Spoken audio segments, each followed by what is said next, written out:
નાયબ મુખ્યમંત્રીનો ચાર્જ સંભાળતા જ સંઘવીના આક્રમક તેવર, ડ્રગ્સ પેડલરોનું ડિમોલિશન કરવાનો હર્ષ સંઘવીનો નિર્ધાર, ખૂણે ખૂણેથી ડ્રગ્સ પેડલરોને શોધવાનો સંઘવીનો સંકલ્પ, લવ જિહાદીઓને પણ પાઠ ભણાવવા સંઘવીનો મક્કમ નિર્ધાર, ગુજરાતને અન્ય રાજ્યો માટે બનાવીશું મોડલ સ્ટેટ કહ્યું સંઘવીએ।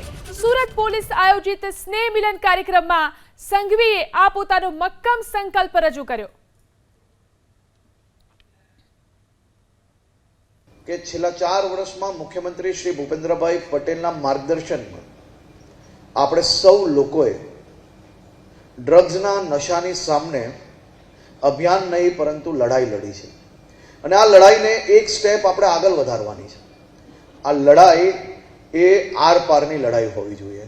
આ વર્ષ દરમિયાન આપણે સૌ લોકો સાથે મળીને યોજનાપૂર્વક ડ્રગ્સનું ઇન્ટરનેશનલ રેકેટ સેન્ટ્રલ એજન્સીઝ જોડે મળીને દેશના લોકપ્રિય પ્રધાનમંત્રી શ્રી નરેન્દ્રભાઈ મોદીજી અને ગૃહમંત્રી શ્રી અમિતભાઈ શાહના માર્ગદર્શનમાં દેશભરમાં લડાઈ ચાલી રહી છે, પરંતુ એને આપણે વિશેષ રૂપે કઈ રીતે લડી શકીએ? વિશેષ રૂપે લડવામાં એટીએસ, બીજી એજન્સીઝ, આપણી ક્રાઇમ બ્રાન્ચીસ, એસઓજીસ અને લોકલ પોલીસ દ્વારા ઇન્ટરનેશનલ રેકેટ્સ એટલે કે ભારતની સીમામાં આવતું ડ્રગ્સને રોકવામાં આપણે ખૂબ મોટી સફળતા મળી। અલગ અલગ રાજ્યોમાં જઈને બી આપણે ડ્રગ્સના રેકેટો સાફ કરવામાં ખૂબ મોટી સફળતાઓ મળી।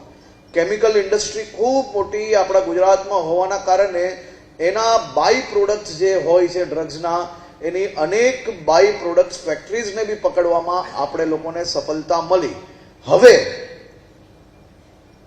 આ પછીનો સ્ટેપ શું હોઈ શકે? આ પછીનો સ્ટેપ એ છે કે નાના નાના જે પેડલર્સ છે એની ઉપર આપણે હલ્લા બોલ બોલાવવાનો છે।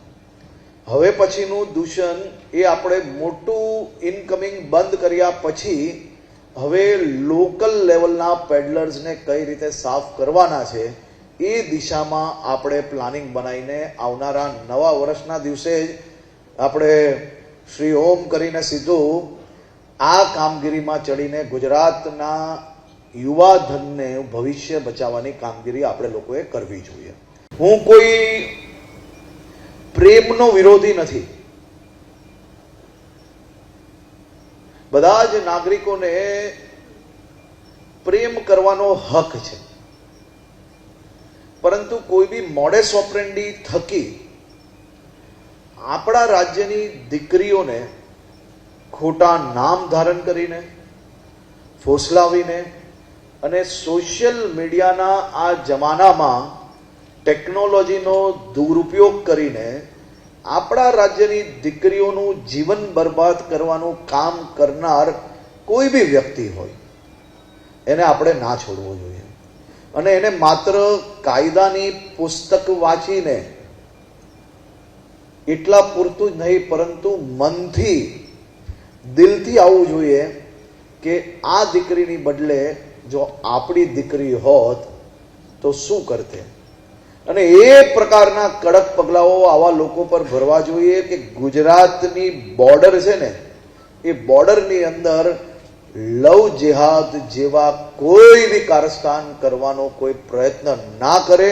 એ ચાહે કોઈ બી વ્યક્તિ હોય, નામ બદલે, નામ છુપાવે, કોઈ બી વ્યક્તિ હોય એની ઉપર આપણે કડક પગલા ભરવા જોઈએ।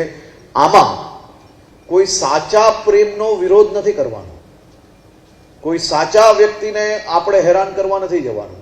આ બધા જ વિષયોમાં આપણે લોકોએ અદ્ભુત કામગીરી કરી છે, પરંતુ હજી વધુ કામગીરી કરવાની આપણે લોકોએ તૈયારીઓ કરવાની છે। આ વિશે વધુ જાણકારી મેળવી અમારા સંવાદદાતા ધનરાજ બાગલે આપણી સાથે લાઈવ જોડાયા છે। ધનરાજ, જે સ્નેહ મિલન કાર્યક્રમ યોજાયો હર્ષ સંઘવીનો, તેમાં તેમણે શું સંકલ્પ વ્યક્ત કર્યો છે?